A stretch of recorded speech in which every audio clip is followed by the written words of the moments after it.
السلام عليكم. عملت ايه في يناير 2024؟ الشهر اللي انا تعبت فيه عملت فيه حاجات كتير كبيرة، ولكن عددها صغير، لكن هي حاجات كبيرة. فمثلا خلصت امتحانات دبلومة الإرشاد الترم الأول سنة تانية، فكده إن شاء الله بإذن الله فاضل 3 شهور وبإذن الله أكون خلصت الدبلومة وأبقى مرشد مرخص من وزارة السياحة، وتبقى اللغات اللي أنا بتكلمها ديت كلها معترفة في وزارة السياحة، وأبدأ إن شاء الله بإذن الله أبدأ أستعملها في الإرشاد، أستغل اللغات اللي أنا اتعلمتها ديت في الإرشاد. ده رقم واحد. وده خد مني حوالي النص الأول من شهر يناير. النص التاني كان لشركة إسلامار دلوقتي.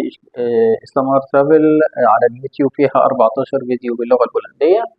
ده غير إن الموقع بإذن الله الحمد لله كده بقى خلصان، سواء HTML CSS جافا سكريبت في كل الرحلات بتاعة الغردقة، سواء رحلات بحر، رحلات سفاري، رحلات جولة بلد، القاهرة، الأقصر، بالإنجليزي وبالبولندي. إن شاء الله بعد كده نبقى نضيف الألماني.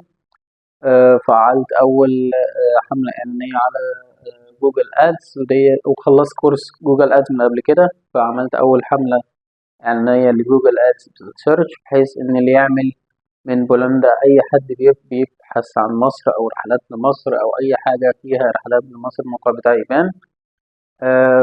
يعني كان في حاجة مش عارف هي هترسي على إيه، إن هو كان بيقول لي إن في اليوم الواحد 500 و 600 دولار. يعني دي ميزانية تعدي الحدود، مش هدفع عنه المبلغ ده كله.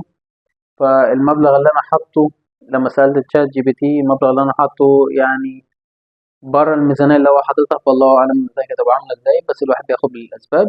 يعني إن شاء الله بإذن الله الأهداف اللي بعد كده شهر فبراير 2025 إن شاء الله بإذن الله أخش بعد كده، طالما جوجل سيرش الميزانية بتاعته معدية أوي كده، وأنا مش هدفع المبلغ ده كله صراحة، كتير جدا.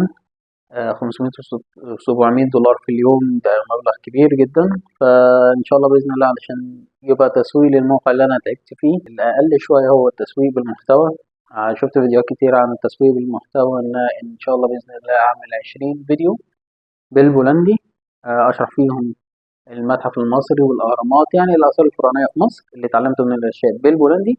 وده يكون تدريب ليا إن شاء الله بإذن الله لما بكون مرشد، وبإذن الله أقوم أعمل إعلان ممول فيديو للموقع بتاعي، ونشوف بإذن الله ساعتها الدنيا هترسى عليا.